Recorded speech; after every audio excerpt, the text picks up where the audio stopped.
Right, this morning, the White House is standing by President Trump's claims of being wiretapped by former President Obama, despite leaders of the Senate Intelligence Committee saying there is no evidence of this. In a joint statement, the top Republican and Democrat on the Intel Committee, Senators Richard Burr and Mark Warner, rebuked the president's claim, writing, "Based on the information available to us, we see no indications that Trump Tower was the subject of surveillance by any element of the United States government either before or after Election Day 2016. And it wasn't just the air quote claim. It was several tweets that made unequivocal statements about former President Barack Obama committing a felony.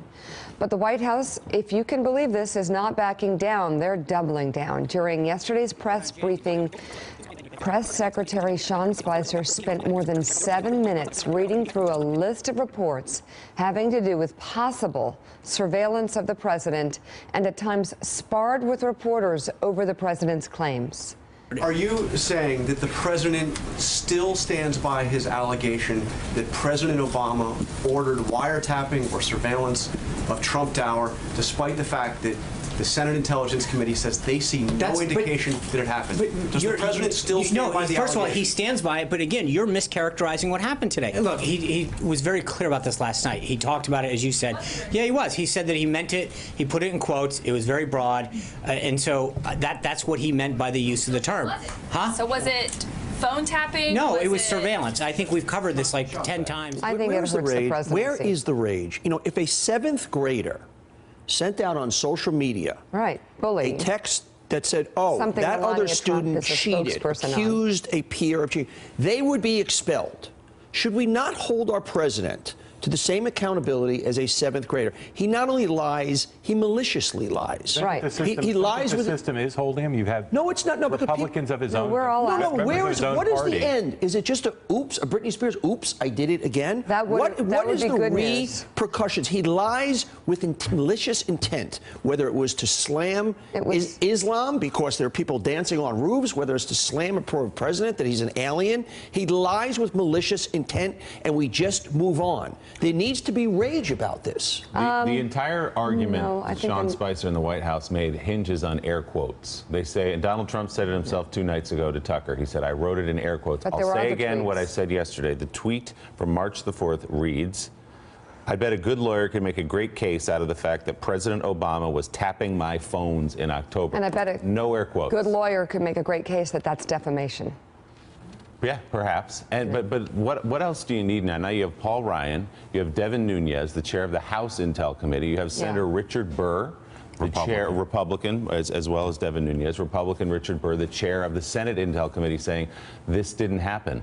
What else do you want? Are you going to defame them too? Are they not reliable sources? Where else are you going now?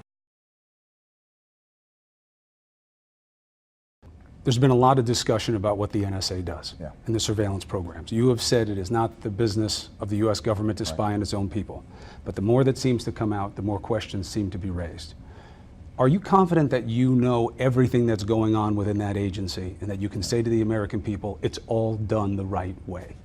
Yes, but what I've also said is that it can only work if the American people trust what's going on. Oversight.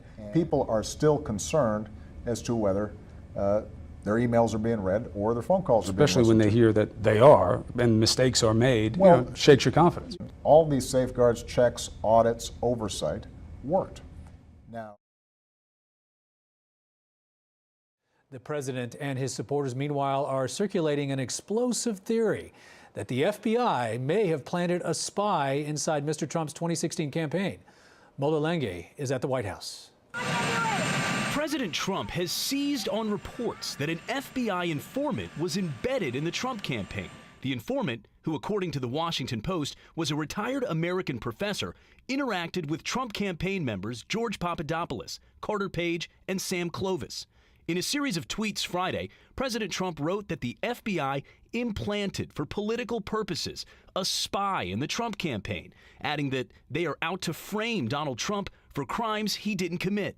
As special counsel Robert Mueller enters the second year of the Russia probe, reports of the FBI informant are not likely to help what is an already tense relationship between President Trump and the Department of Justice, with the president and his staff frequently dismissing the investigation. Former Trump campaign aide Carter Page tells CBS News that the Washington Post's reporting on his interactions with the former professor and informant are in fact accurate. The FBI has offered no comment on this story. I will provide our intelligence and law enforcement agencies with the tools they need to track and take out the terrorists without undermining our Constitution and our freedom. That means no more illegal wiretapping of American citizens.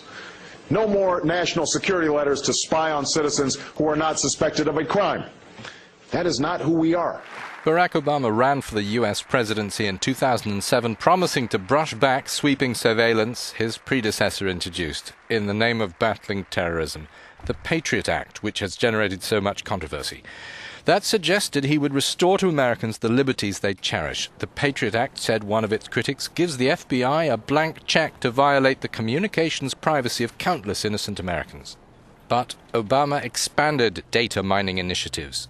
British newspaper The Guardian broke the story of a secret warrant for phone records from the company Verizon, with dates of use, duration, places and numbers dialed internationally and nationally.